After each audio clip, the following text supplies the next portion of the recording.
welcome to this week's episode of the Dublin to Denver podcast with me, Colum Cronin. And we now have the schedule release videos have come out, and surprise, surprise, the Broncos are playing exactly who we knew they would play. We now just know the order in which those games will take place. It has aroused much commentary on social media, with Colin Cowherd declaring an NFL conspiracy against Sean Payton. Neglecting that we knew who the Broncos are going to play, neglecting that last year people were complaining about the Broncos schedule being too easy. I have no doubt that there are people within the NFL who would like to shut Sean Payton up. I'm sure there are people in Sean Payton's house who would times love to shut Sean Payton up, but I don't think there's any grand conspiracy. I also think that he will be delighted with the talk that is going on. There's nobody who likes proving doubters wrong more than one Sean Payton. To delve in to the headlines around the Broncos schedule, I am joined, as always, by my friend, colleague, and co-host Stuart Roach. Stuart, how are you doing? I'm doing quite well, Colin. I've developed hay fever symptoms over the last few years, which is something of a nightmare. So certainly in Ireland, you spent 9 months waiting for the summer to arrive, and then it does, and it has a little unwelcome guest for us hay fever sufferers. So bear with me, listeners. I'm not as chirpy as I usually am. I'm not sure if I come across as chirpy at all, but I'm okay. So obviously, as you said, we knew we were going to play. I think the NFC West always made this something of a trickier assignment than perhaps last year. And I guess the headline news from the Broncos schedule is the first 6 games, which is something of a murderer's row. But I do think with that, then there are opportunities which we will delve into in greater detail as the weeks go by. But for me, looking at my initial reaction was, if we can come out of that 3-3 or even 4-2, then you'd have to say we're in great nick. Because it's not like there's brutal game after brutal game after brutal game. I think we only played 2 away games or two road games in a row once during the schedule, so that's not so bad. I think we've got a couple of we've got the late bye as well, which we've had in the last few years, Colin, which has helped us, I think. And obviously, the immediate headline one is the very first game is Monday Night Football, which I've never been a fan of playing on Monday Night Football on week 1. Colin, you spend the entire summer waiting for the NFL season to start. It does, and you don't get you don't feel like you're part of it. So I would have preferred to have played, obviously from an Irish point of view, would have preferred if we played it at 6 o'clock our time here. But the big question around that game, Colin, is how fit is Mahomes going to be? And we've heard all kinds of things, and you're going to continue to hear all kinds of things about how Mahomes is ahead of schedule, how Mahomes is behind schedule, how there's no way anybody could be ready given the extent of the injuries he's had, and yada, yada, yada, yada, yada. But I personally, Colin, and I know you are of a similar vintage Broncos fan to me, we seem to always play the Chiefs in either late November or early December in Arrowhead, and it has been a graveyard for Denver Broncos teams. And better Denver Broncos teams than this one. Hopefully this team will join the pantheons of great Broncos teams. But you only have to remember that the back-to-back Super Bowl teams of John Elway, the Peyton Manning, Von Miller-led 2015 Broncos teams had unbelievably difficult games against Chiefs teams that were decent, but probably not as talented as the ones that Andy Reid and Mahomes have put out. They struggled hugely at Arrowhead. So I actually think that's the one game I look at and go, that's a huge advantage for us to play them that early in the season. And Spagnuolo, who has been a thorn in Broncos offensive coordinators sides for many, many times, he's got almost a brand new defense as well, which will be tricky, but probably not as tricky as when he has them firing at all cylinders. So look, that to me, I think we got to cut a little bit of a break there. I was happy to see that. And as I said, I think the bye week comes at a good time. We get to play the ghost of Aaron Rodgers in Pittsburgh again, which I think is brilliant, because I was personally happy to see that's who's going to be their quarterback. And there's some good revenge games on there too as well, Colum. So last year we did the Super Bowl losses tour in the main, and we've got an opportunity for two of those in the Niners and the Seahawks. So that to me, and long term Broncos fans, these are obviously games that have a little bit extra to them. So, but look, I think as I said, Colm, it's all going to come down to that.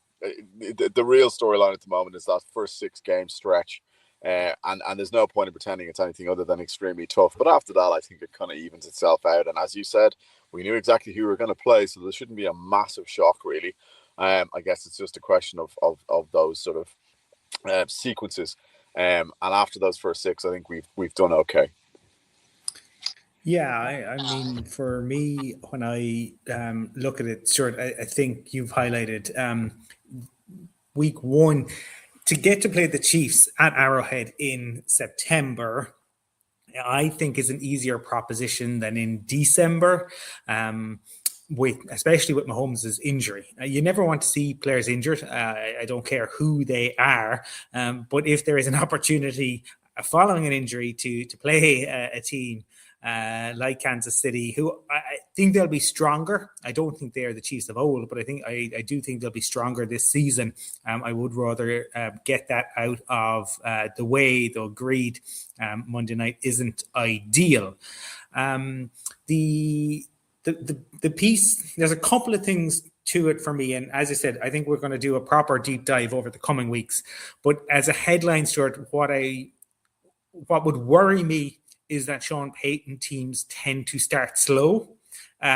So suboptimal, you would have to say, in having that opening tough 6 stretch. So certainly escaping 3-3, I would be pretty pleased about. The piece that I haven't seen too many people talk about, Stuart, though, is now, granted, it's week 3 and not week 2, but we do have the Rams and the 49ers week 3 and 4. The Rams and the 49ers are going to play in Australia in week 1, lest we forget. So that is a 16-hour flight. And I don't care that it will be in first class. It still takes a toll, and I think that especially the fact that we have the Rams at home in Denver, right after they've gone to Australia. Then they play the Giants, and then they have to come into Denver. So it's not that will not be easy for them. I think the Giants will be much more, again, they'll be much more competitive. I don't know if Scalaboo will be back, but under Harbaugh, they will certainly be competitive. And the Giants have always been a franchise, and certain things stay true, I think, about franchises. The Giants have always loved ferocious defense, right? Throughout their history. So they have made some trades, obviously. Sexy Dexy moved off, but they brought in DJ Reader. I expect them to play tough against a Rams team who will be just coming back from Australia. So that piece, there's the Sean Payton start slow, but there is that piece, certainly. The other piece, Stuart, I suppose, is to me that's not really being talked about. It is obviously the ending of the season, where we have the Bills, the Patriots, and the Chargers, and those last 2 games being flex games. So who knows exactly when they'll be played? But 2 of those games, at home, but 3 probably pretty tough opponents. Now, again, we sit here today in May. There will be some surprises from this. A team that, we expect to have a really good season will not have a really good season, and vice versa. It won't be the Arizona Cardinals, who are a joke franchise, who are being held to ransom by Jacoby Brissett, but somebody else will surprise. I think the Raiders will be more competitive this year under Clint Kubiak than they were. I also think it's nice, that we have the Dolphins coming into Denver in December, which they won't be ideal for them. But I certainly think that the the reading of the schedule has very much been clouded by the fact that the first 6 weeks. But the thing is that everybody in the AFC West has to play the NFC West, so it's all reasonably tough. And the Chargers, if one has a takeaway from their schedule, it appears to be they've very few rest days. So between games, the way it's worked out for them. So that's kind of my bird's eye view on it. Stuart, is there any is there anything else that kind of jumps out to you? And we will get in game to game, but any other matchups or new coaches or new quarterbacks that you are particularly intrigued by the storyline?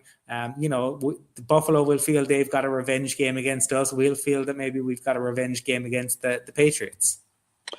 Yeah, I agree with you, Colum. I think that, in and around I was saying we had the later bye week. So our bye week is week 10. And if you look at that, Colum, I think immediately preceding that, we've got games. We've got the Chiefs at home, and then we're away to the Panthers, and we've got the bye.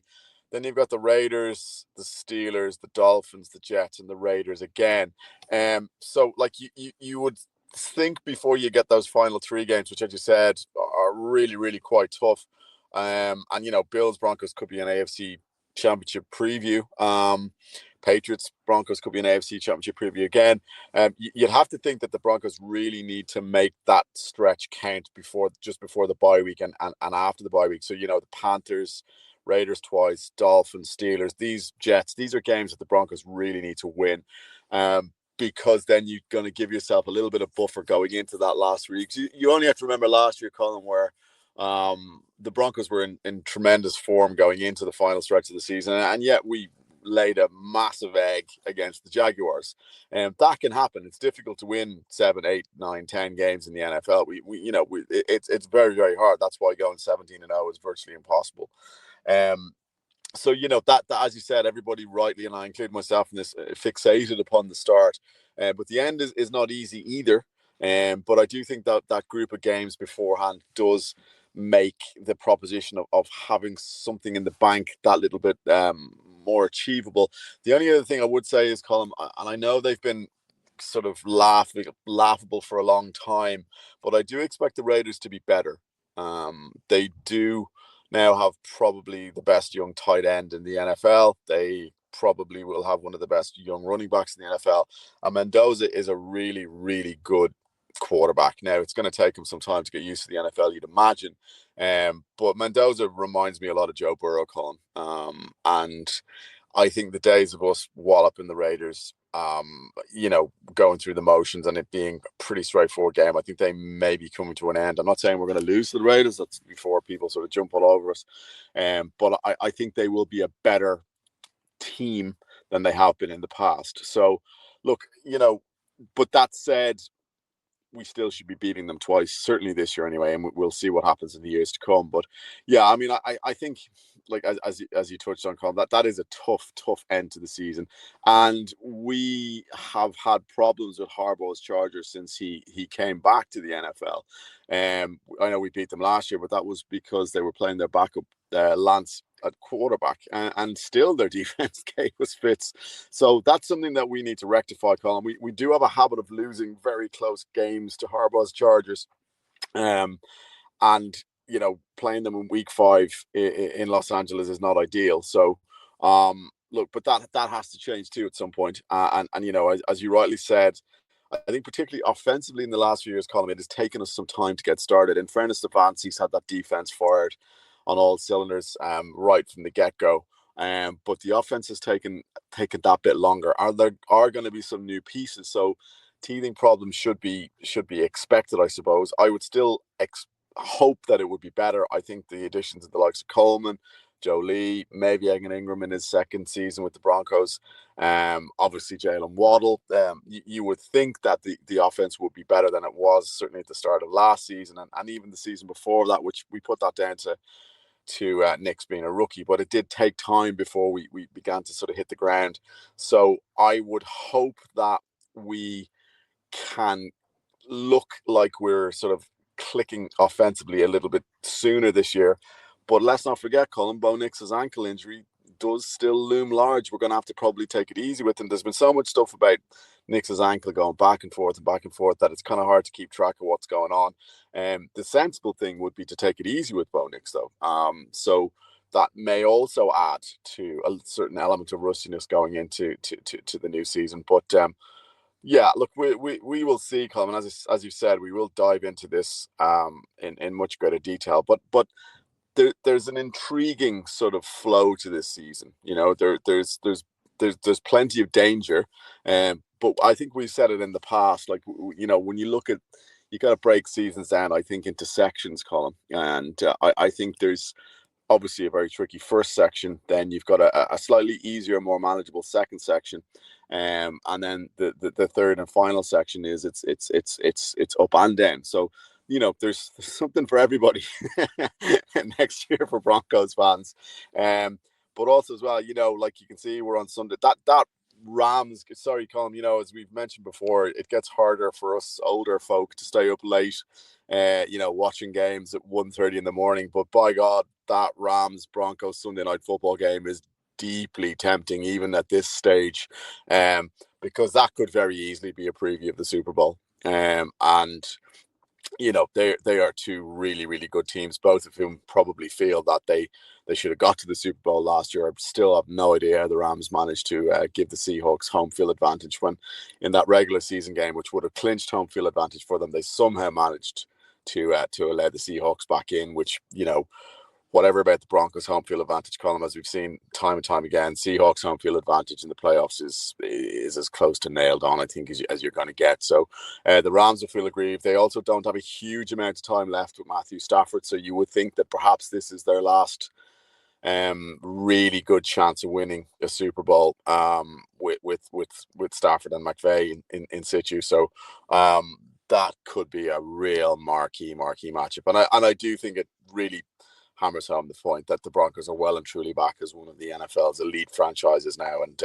it's great to see. But that should be an absolute belter of a game. That could be an offensive fireworks display, Colin, or it could be a defensive masterclass, because both defenses are really good, even though the identities of both of those head coaches would be offensive masterminds. They both also have managed to sort of accrue outstanding defenses as well. So these are two close to complete teams going head to head. That's going to be one to really keep an eye on, because I think that could be a special game. Yeah, I would concur with you on that. I don't know if it will rival the the infamous Chiefs Rams shootout when Jared Goff was there, that I was fortunate to actually be stateside for, so got to watch it at a proper normal time rather than in the middle of the night. But yes, that is one I will certainly be circling to on my calendar. We will be back to look, I suppose, properly at the games and what way we think they may play out over the course of the next few weeks. We should also have a better sense, perhaps, then of the Bo Nix timeline, because up to now, obviously, they have been, it's been said that this was all planned, scheduled. Everybody knew, in the same way we knew who our opponents were going to be. Apparently, we knew that Bo was going to need cleanup surgery. But when it comes to actually getting on the field, I think certain I say I say that because of how important Bo Nix is to this franchise. We go as Bo Nix goes. I mean, that's where I feel, and because there's still been some criticism over the past couple of weeks about him on social media. Again, now look, social media is ever more about making noise to be visible for fewer and fewer clicks. And so I don't put a whole lot of stock in it, but I don't see how you can watch the Broncos game against the Bills and for our defense came up with takeaways at times, certainly, and Josh Allen managed to turn the ball over, but it was Bo Nix. There was no running game. He was throwing to guys who were all but pulled from the stands, and it was him. And we went and we won that game. So I don't know what else people could reasonably expect from him. He did it. If all last year, right? If it had been a mad, crazy comeback against the Giants, and we'd done nothing else, and we'd gone, maybe 9-8 or 8-9, and people were merely pointing to that, but that game has fortunately kind of been forgotten about. Like, great, we came back, but it was one of those freaky games. The Bills game, in particular, amongst others, but particularly the games after the bye, like, he looked so good. So fingers crossed. It was all known and planned and scheduled, because we will go as Bo Nix goes. The pieces around him are vital and important, but he is the key piece. Stuart and I will be back next week. You can find Stuart on Blue Sky, SRoach123. I'm across social media at Colum from Cork. If you enjoy the podcast, please do rate, review, subscribe, or better yet, just tell a friend about us. All that remains to be said for now is go Broncos. Go Broncos.